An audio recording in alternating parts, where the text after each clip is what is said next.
Hello everyone, welcome back to the channel. Today, I'll be showing you how to identify a Fitbit model. Alright, now to identify a Fitbit model, first up, open up your Fitbit app.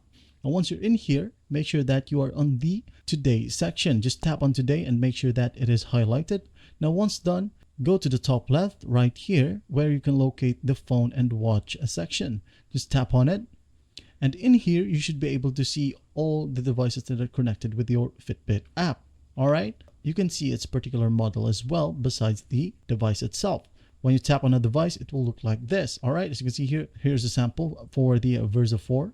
And from here, you can just go ahead and toggle these notifications right here on or off. Alright, say for example, right here, there are a ton of devices right here. You can just go ahead and tap on add a device and wait for it to load. As you can see here, you can tell by looking at your Fitbit device. All right, let's say for example, you have this one right here. It exactly looks like this. Well, then you have the Versa Lite, and that's basically how you identify a Fitbit model.